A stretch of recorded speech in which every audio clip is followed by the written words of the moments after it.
तो हमारा पांचवा लेयर यहाँ पे कंप्लीट हो गया है। अब यहाँ पे दोस्तों हम दूसरा वाला कैरेट का इस्तेमाल करेंगे। तो दोस्तों हमारा 3 तरह का खाद बन के तैयार हो जाएगा एक बार में। ऊपर में बन जाएगा किचन कंपोस्ट खाद, नीचे में बन जाएगा सोयल कंपोस्ट खाद जिसे मिट्टी वाला खाद आप बोल सकते हैं, सबसे नीचे में बन जाएगा लीफ कंपोस्ट खाद जो हमारा तो सबसे ताकतवर खाद आपका नीचे वाला ही होगा। उस खाद को दोस्तों आप जो भी पौधा में फ्लावरिंग फ्रूटिंग हो रहा है उसमें दीजिएगा। इससे आपके पौधे की फ्लावरिंग फ्रूटिंग जो है बहुत जबरदस्त होगा और आपका हेलो दोस्तों, राधे राधे। कैसे हैं आप लोग? स्वागत है आप सभी का ग्रीन लाइफ गार्डन में। दोस्तों अभी के दौर में आपको लगभग सभी के घर में गार्डन बगीचे मिल जाएंगे। लोग गार्डन तो बड़े आसानी से बना लेते हैं, पौधे भी बड़े आराम से लगा लेते हैं, लेकिन दोस्तों पौधे को हेल्दी और तंदुरुस्त रखना और उससे अच्छी फ्लावरिंग फ्रूटिंग लेना, यही सबसे बड़ी बात होती है।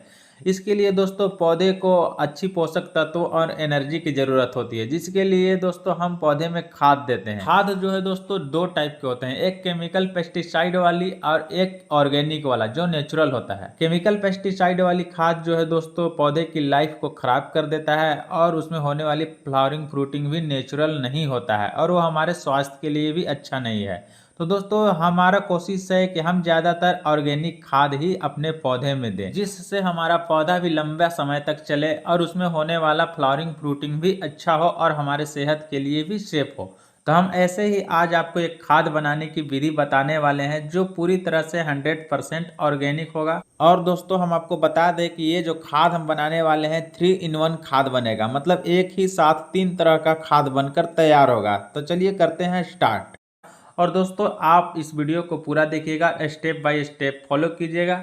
बिना झंझट झमेला के बहुत आसानी से आप खाद बना सकते हैं, बिल्कुल फ्री में, बिना पैसे के। तो सबसे पहले आपको खाद बनाने के लिए इस तरह से 2 कैरेट का इस्तेमाल करना है।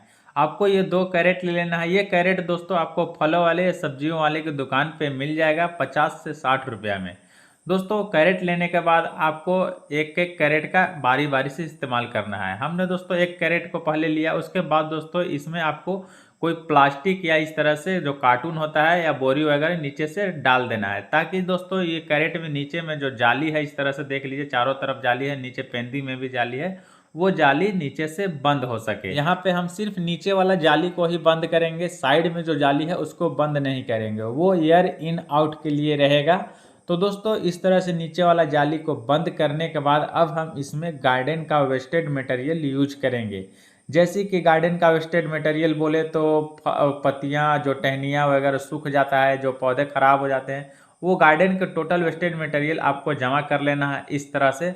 और जमा करने के बाद वो सभी सूखी पत्तियां और टहनियाँ वगैरह को आपको इस तरह से नीचे कैरेट में डाल देना है। और दोस्तों यहाँ पे हम जो भी गार्डन का वेस्टेज मटेरियल इस्तेमाल कर रहे हैं, ये सभी गार्डन वेस्टेज मटेरियल भी खाद बन जाएंगे, जिसे लीफ कंपोस्ट भी कहा जाता है। और दोस्तों हम आपको एक बात और बताना भूल गए थे, ये जो खाद हम बना रहे हैं दोस्तों, इसमें एक साथ 3 तरह का खाद बनेगा। एक लीफ कंपोस्ट होगा, एक सोयल कंपोस्ट होगा और एक किचन कंपोस्ट होगा। चलिए बारी बारी से स्टेप बाय स्टेप आप देखिएगा, आगे तो समझ में आ जाएगा। अब हम इसमें बनाएंगे दूसरा लेयर पैराकुट्टी का। ये है दोस्तों पैराकुट्टी, जो धान के पुआल से बनाया जाता है। जो धान होता है ना, उसका जो धान चावल निकालने के बाद जो पुआल बच जाता है, उसी को छोटा छोटा कटिंग करने के बाद इस तरह से पैराकुट्टी बनाया जाता है, जो मवेशियों को खाने के लिए चारे के रूप में भी इस्तेमाल किया जाता है। तो इस तरह से पैराकुट्टी से आपको दूसरा लेयर बना देना है। अब इसके बाद दोस्तों हम फिर तीसरा लेयर बनाएंगे। ध्यान रखिएगा आप दोस्तों, 2-2 इंच का एक एक लेयर बनेगा। ये जो कैरेट है दोस्तों 12 इंच का है, तो 2-2 इंच का लेयर बनाना है, ज़्यादा मोटा नहीं बनाना है। अब तीसरा लेयर हम बनाएंगे दोस्तों मिट्टी का। मिट्टी यहाँ पे आप कोई सा भी यूज कर सकते हो दोस्तों। तो यहाँ पे आपको मिट्टी का तीसरा लेयर बना देना है। अब जो यहाँ पे हम मिट्टी का तीसरा लेयर बना रहे हैं दोस्तों, ये मिट्टी भी खाद बनेगा। आगे आप वीडियो देखिएगा तो पूरा समझ जाइएगा कि कैसे ये सभी खाद बनेगा। यहाँ पे दोस्तों हम जितना भी मटेरियल लेयर बाय लेयर इस्तेमाल कर रहे हैं, सभी खाद के रूप में हमें मिलेगा। मिट्टी डालने के बाद फिर से हम दोस्तों पैराकुट्टी का एक लेयर बनाएंगे। ये भी 2 इंच का ही लेयर बनेगा। आपको ध्यान में रखना है कि 2-2 इंच मोटा ही लेयर बनाना है। इससे दोस्तों आपका कैरेट लेयर बाय लेयर भरता चला जाएगा। अब दोस्तों यहाँ पे हम पैराकुट्टी का बना रहे हैं ये चौथा लेयर। तो चलिए दोस्तों हम यहाँ पे फटाफट से चौथा लेयर कंप्लीट कर ले रहे हैं। अब दोस्तों हमारा चौथा लेयर भी कंप्लीट हो गया है। अब पांचवा लेयर में हम फिर से मिट्टी डालेंगे। पांचवा लेयर आपको इसी तरह से दोस्तों फिर से मिट्टी का बनाना है। तो चलिए अब यहाँ पे हम फटाफट से पांचवा लेयर भी कंप्लीट कर ले रहे हैं। लेयर पूरा तरह से समतल आपको बनाना है दोस्तों। तो हमारा पांचवा लेयर यहाँ पे कंप्लीट हो गया है। अब यहाँ पे दोस्तों हम दूसरा वाला कैरेट का इस्तेमाल करेंगे। ये जो दूसरा वाला कैरेट है ये इसके ऊपर में रहेगा, और इसमें दोस्तों आप देख सकते हैं चारों तरफ से जाली है। इसका कोई भी हम जाली बंद नहीं करेंगे, जो नीचे पेंदी में है वो भी खुला रहेगा और जो साइड साइड में है वो भी खुला रहेगा। तो इसी तरह से आपको 2 कैरेट का जुगाड़ करना है दोस्तों। यहाँ पे हमारा कैरेट थोड़ा सा टूट गया है, क्योंकि इस कैरेट का जो है हम बहुत बार यूज कर चुके हैं, तो ये कैरेट भी पुराना हो चुका है। तो थोड़ा सा चलिए यहाँ पे जो टूटा हुआ है हॉल उसको हम बंद कर ले रहे हैं। अब दोस्तों इसमें हम थोड़ा सा पैराकुट्टी डालेंगे, ज़्यादा नहीं डालना है, बस ऐसे ही आपको डाल देना है, थोड़ा सा ऐसे ऐसे फैला देना है आपको डाल के, ठीक है। और अब जो हम इसमें मटेरियल का इस्तेमाल करेंगे दोस्तों वो होगा हमारा किचन का वेस्टेड मटेरियल, क्योंकि इसी मटेरियल से हमारा टोटल खाद बनेगा नीचे से ऊपर तक दोनों कैरेट में। तो आपको किचन का टोटल वेस्टेड मटेरियल आपको जमा कर लेना है इस तरह से डस्टबिन डब्बे में। तो यहाँ पे हम जो किचन का वेस्टेड मटेरियल है उसको इस तरह से फैला दिए। उसके बाद दोस्तों इस पे हम डालेंगे थोड़ा सा मिट्टी। यहाँ पे मिट्टी का आपको लेयर नहीं बनाना है, बस जो किचन का वेस्टेड मटेरियल आप देख रहे हैं उसको ढक देना है, मतलब कवर कर देना है मिट्टी से, ताकि वो अच्छे से ढक जाए, जिससे वो डिकम्पोज हो सके। हम आपको बता दें दोस्तों कि मिट्टी में इतनी ताकत होती है, वो किसी भी चीज़ को डिकम्पोज कर सकता है, चाहे कोई लोहा हो, हड्डी हो, प्लास्टिक हो, किसी भी चीज़ को आप मिट्टी में दबा दीजिए दोस्तों, वो धीरे धीरे करके डिकम्पोज हो जाता है। इसीलिए दोस्तों हमने यहाँ पे मिट्टी से कवर किया है किचन का वेस्टेड मटेरियल। फिर ऊपर से एक लेयर हम इसी तरह से किचन का वेस्टेड मटेरियल डालेंगे और डालने के बाद फिर से इसे आपको मिट्टी से कवर करना है इस तरह से। तो इसी तरह से आप किचन का wasted material layer by layer डाल के इस कैरेट को आप भर सकते हैं। जितना आपके पास किचन का वेस्टेड मटेरियल है उतना आप यूज कीजिएगा, और फिर दोस्तों आपके पास जितना भी धीरे धीरे जमा होता जाएगा उसको सभी को आप यूज करते जाइएगा। ऐसा नहीं है कि एक ही दिन में आपको पूरा कैरेट भर देना है, और भरेगा भी नहीं एक दिन में।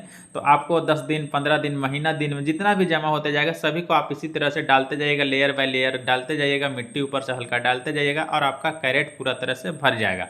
और यहाँ पे एक बात और मैं आपको बता दूं दोस्तों, जैसे कि आप किचन का जो भी वेस्टेड मटेरियल जमा कीजिएगा उसमें आप सब्जियों के कटिंग, छिलके वगैरह, फलों के कटिंग, छिलके वगैरह, और जो चाय पत्ती बनाते हैं, चाय बनाने के बाद जो चाय पत्ती निकलता है वो वेस्टेड वाला चाय पत्ती, अंडों के छिलके, यही सब आप जमा कीजिएगा, कलेक्ट कीजिएगा। उसमें कोई भी अनाज वाला आइटम आप नहीं डालिएगा, जैसे कि चावल, रोटी, दाल, ये सभी आप नहीं डालिएगा। अगर ये सब आप डाल दिए तो दोस्तों आपका जो ये खाद बनेगा उसमें कीड़े पैदा हो जाएंगे और बदबू आने लगेगा। तो याद रखिएगा कि केवल वेस्टेड मटेरियल ही डालना है अनाज को छोड़ के।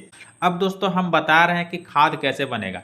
तो दोस्तों जो किचन का वेस्टेड मटेरियल है ऊपर से हम मिट्टी से कवर किए डाल के लेयर बाय लेयर, तो धीरे धीरे ये जो किचन का वेस्टेड मटेरियल है सभी डिकम्पोज होगा। डिकम्पोज हो के दोस्तों ये ऊपर में किचन कंपोस्ट बन के तैयार हो जाएगा।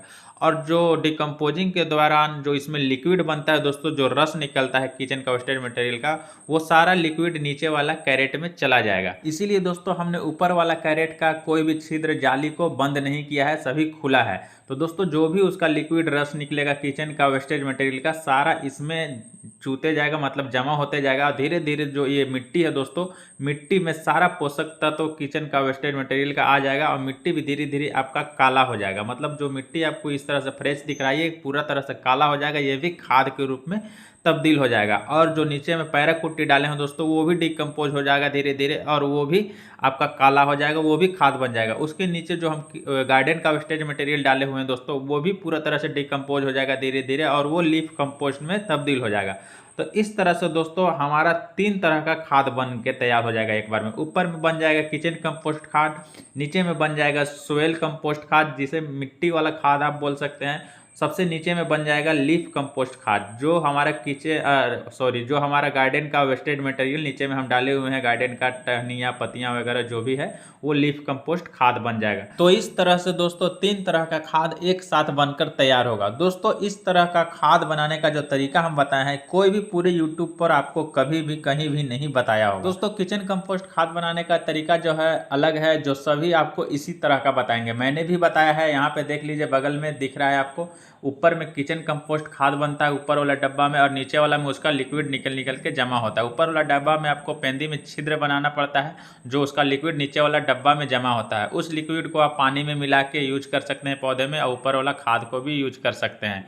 लेकिन दोस्तों इसमें लंबा प्रोसेस लगता है, और हमेशा उसे आपको देखना पड़ता है, मतलब चलाना पड़ता है 10 दिन 15 दिन में। लेकिन दोस्तों इसे किसी भी तरह से आपको देखने की, चलाने की जरूरत नहीं है, और इसमें जो भी लिक्विड निकलेगा उसको अलग से स्टोर करने की भी जरूरत नहीं है। उसी लिक्विड से हमारा नीचे वाला खाद बनकर तैयार हो जाएगा। यानी दोस्तों ऊपर में किचन कंपोस्ट बन नहीं जाएगा और उसी किचन कंपोस्ट का जो लिक्विड नीचे में आपका कैरेट में गिर रहा है उसी लिक्विड से नीचे वाला मिट्टी जो है खाद बन जाएगा। उसके नीचे वाला जो पैराकुट्टी है वो भी खाद बन जाएगा और गार्डन का वेस्टेज मटेरियल है वो भी खाद बन जाएगा। तो दोस्तों इस तरह से 3 तरह का खाद आप इस्तेमाल कर सकते हैं अपने गार्डन के पौधे में। और ये जो खाद बनने का प्रोसेस है दोस्तों 45 से 50 दिन में पूरा तरह से कंप्लीट हो जाता है। इस खाद को आप स्टोर करके भी रख सकते हैं, कभी भी इस यूज कर सकते हैं और सभी तरह के पौधे में आप इस खाद को यूज कर सकते हैं दोस्तों, चाहे सब्जियों के पौधे हो या फूलों के पौधे हों या फलों के पौधे हों। और हम आपको बता दें दोस्तों कि ये जो नीचे मिट्टी वाला खाद बनेगा दोस्तों सबसे ताकतवर खाद बनेगा, क्योंकि दोस्तों जो टोटल किचन का वेस्टेज मटेरियल का पोषक तत्व एनर्जी है नीचे वाला कैरेट में ही जाएगा, जिससे दोस्तों सबसे ताकतवर खाद आपका नीचे वाला ही होगा। उस खाद को दोस्तों आप जो भी पौधा में फ्लावरिंग फ्रूटिंग हो रहा है उसमें दीजिएगा। इससे आपके पौधे की फ्लावरिंग फ्रूटिंग जो है बहुत जबरदस्त होगा और आपका पौधा भी हेल्दी और तंदुरुस्त रहेगा। तो दोस्तों वीडियो को लाइक जरूर करें और चैनल को भी सब्सक्राइब कर लीजिएगा। तो मिलते हैं दोस्तों नेक्स्ट वीडियो में, तब तक के लिए दोस्तों अपना और अपनों का ख्याल रखिए। धन्यवाद एंड गुड लक।